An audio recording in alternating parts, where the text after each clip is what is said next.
नमस्कार दोस्तों, ocean network में आपका स्वागत है। ममता बनर्जी, अखिलेश यादव, अरविंद केजरीवाल, ये तीन दल तो सीधे सीधे, बल्कि एक और चेहरा नीतीश कुमार, ये चार कांग्रेस के गले में ऐसे अटक गए हैं, ना निगलते बन रहे हैं, ना उगलते बन रहे हैं। ममता बनर्जी और अखिलेश यादव ने शुक्रवार को जो किया, उसके बाद किसी को अब संदेह शेष नहीं रहा है कि रायता बिखर चुका है। लोकसभा चुनाव जैसे-जैसे करीब आ रहे हैं, जैसे तराजू में तोलने की कोशिश करते हैं मेंढकों को और वो उछल-उछल करके भागने लगते हैं, फिर उनको पकड़ने की कोशिश होती है, फिर तराजू में रखने की कोशिश होती है और वो फिर उछल करके भाग जाते हैं। यानी उनको तौलना और उनको तराजू के एक पलड़े में बनाए रखना बिल्कुल भी संभव नहीं होता है, बल्कि नामुमकिन होता है। इसी तरीके से अलग-अलग विचारधाराओं के लोग, जो अब से पहले एक दूसरे को गालियाँ निकालते रहे और जो कभी साथ बैठ ही नहीं सकते, वह 2024 में नरेंद्र मोदी को तीसरी बार प्रधानमंत्री बनने से रोकने के लिए इकट्ठा हुए। पटना में, बेंगलुरु में, मुंबई में, दिल्ली में। लेकिन इतने महीनों की कवायद के बावजूद ना कोई संयोजक है, ना कोई एजेंडा है। एजेंडा तो है नरेंद्र मोदी को किसी तरीके से हटाना, और वो भी क्यों हटाना ये भी सबको पता है, ताकि हम भ्रष्टाचार करते रहें, ताकि हमारा जो वंशवादी एक रवैया है वो आगे जारी रह सके, ताकि हमारी भारतीय राजनीति में प्रासंगिकता किसी तरीके से बनी रहे, क्योंकि इनमें से कई दलों के तो अस्तित्व पर ही संकट खड़ा हो गया है। तो 7-8 महीने की कवायद के बाद भी अगर कोई इनसे पूछे कि आप कहाँ पहुँचे हैं, तो ये कहेंगे कि हम वहीं के वहीं खड़े हैं, कहीं भी नहीं पहुँच पाए हैं। अभी सीटों को लेकर के जो कवायद इन्होंने शुरू की थी, यानी कांग्रेस ने अपने 4-5 नेताओं की टीम तय कर दी थी कि अलग-अलग राज्यों में जो हमारे घटक दल हैं, इंडिया अलायंस के जो घटक दल हैं, साथी हैं, वो आकर के अलग-अलग तारीखों पर बातचीत करें, ताकि सीट शेयरिंग का मामला किसी तरीके से सिरे चढ़ाया जा सके। लेकिन जिस तरह की महत्वाकांक्षाएँ अलग-अलग राज्यों में कांग्रेस की हैं, उससे कई गुना महत्वाकांक्षाएँ इन एनडीए अलायंस के घटक दलों की है। ममता बनर्जी की अगर हम बात करें, तो पश्चिम बंगाल में वो कांग्रेस को मालदा दक्षिण और बरहामपुर के अलावा कोई तीसरी सीट देने को तैयार नहीं है, और कोई तीसरी सीट दे भी दे, तो जितनी 8-10 सीटें कांग्रेस उम्मीद कर रही है पश्चिम बंगाल में, उतनी तो ममता बनर्जी देने को तैयार ही नहीं है। इसलिए जब टीएमसी से टॉक्स होने वाली थी, मीटिंग्स आयोजित की जा रही थी, तो ममता बनर्जी ने अपने प्रतिनिधियों को उसमें भेजने से इनकार कर दिया। कांग्रेस को मैसेज भेज दिया कि हम पहले ही अपना मन बता चुके हैं, एक तरीके से अपना मंतव्य जाहिर कर चुके हैं कि 2 सीटों से अधिक हम पश्चिम बंगाल में आपके लिए नहीं छोड़ेंगे। और बातचीत करने के लिए एक तरीके से ममता बनर्जी ने ये संकेत दिया है कि भई पश्चिम बंगाल में आपका है क्या? पश्चिम बंगाल में हम बड़े दल हैं, हम आपसे बातचीत करने के लिए दिल्ली क्यों आएँ? यानी आपके दरबार में हम हाज़िरी क्यों लगाएँ? अगर आपको ज़्यादा सीट माँगनी है, तो आप हमारे दरवाजे पर आइए।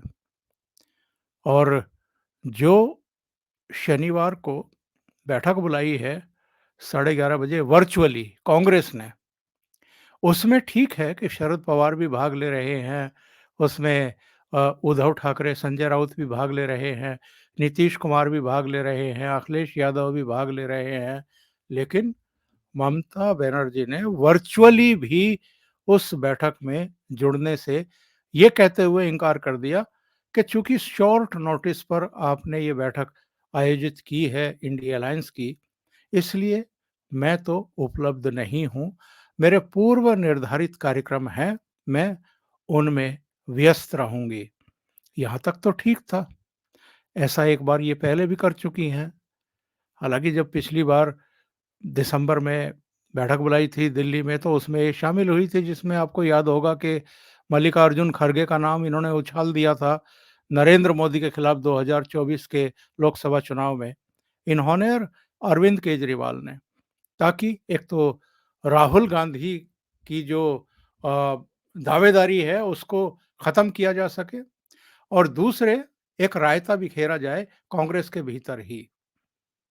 तो वो टारगेट उनका सफल रहा। अब ममता बनर्जी ने वर्चुअली ही जुड़ने से इनकार कर दिया, और इतना ही नहीं कि मैं व्यस्त हूँ, उन्होंने अपनी पार्टी के किसी प्रतिनिधि को भी वर्चुअली जोड़ने के लिए अधिकृत करने से इनकार कर दिया। इसका मतलब ये है कि ममता बनर्जी इंडी अलायंस में अब रहना ही नहीं चाहती हैं। यानी इंडी अलायंस में उनको लगता है कि मेरे रहने से फ़ायदा क्या है? पश्चिम बंगाल में कांग्रेस 8 से 10 सीटें चाहती है, लेकिन ममता बनर्जी ने इनके पास मैसेज भिजवाया कि हम भी असम में कुछ सीटों पर चुनाव लड़ना चाहते हैं, और वहाँ कांग्रेस अकेले मैदान में उतरना चाहती है।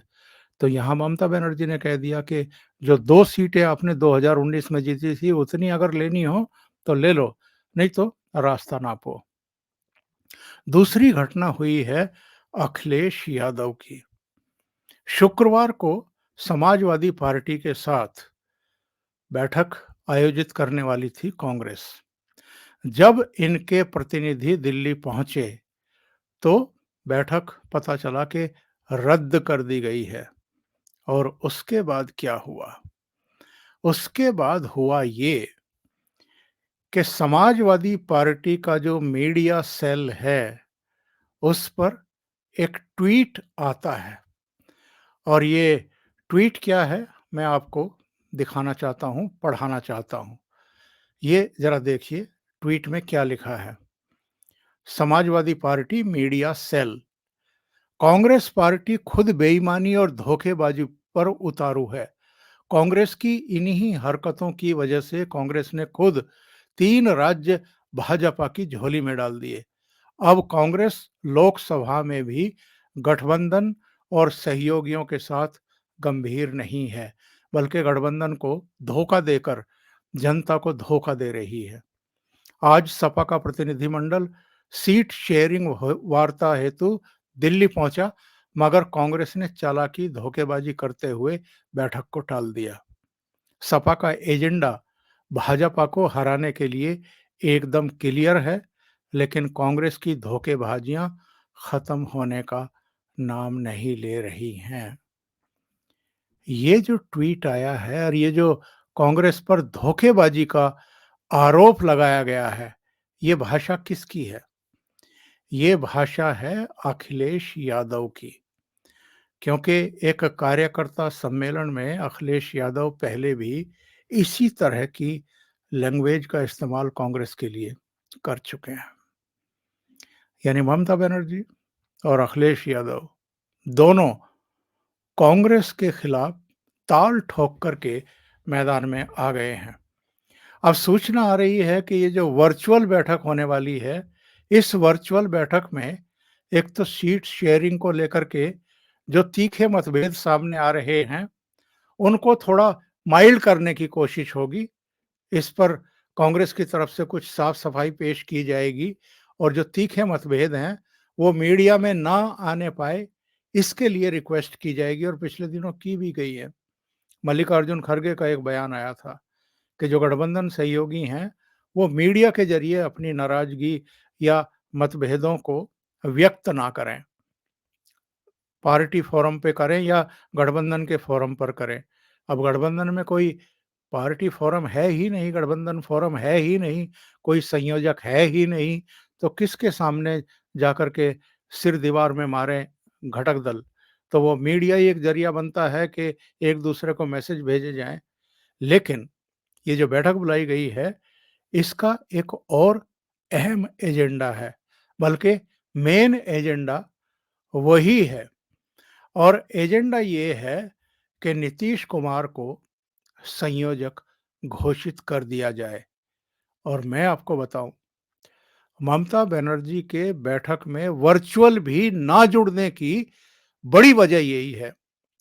वो नीतीश कुमार को संयोजक स्वीकार करने को ही तैयार नहीं हैं और इसलिए उन्होंने बैठक से ही एक तरीके से किनारा करने का फैसला कर लिया है। अब हालत ये है कि जितने लोग अब जुड़ने जा रहे हैं इस बैठक से, क्या वो ममता बनर्जी की मर्जी के बिना नीतीश कुमार को एक तरफा संयोजक घोषित कर देंगे?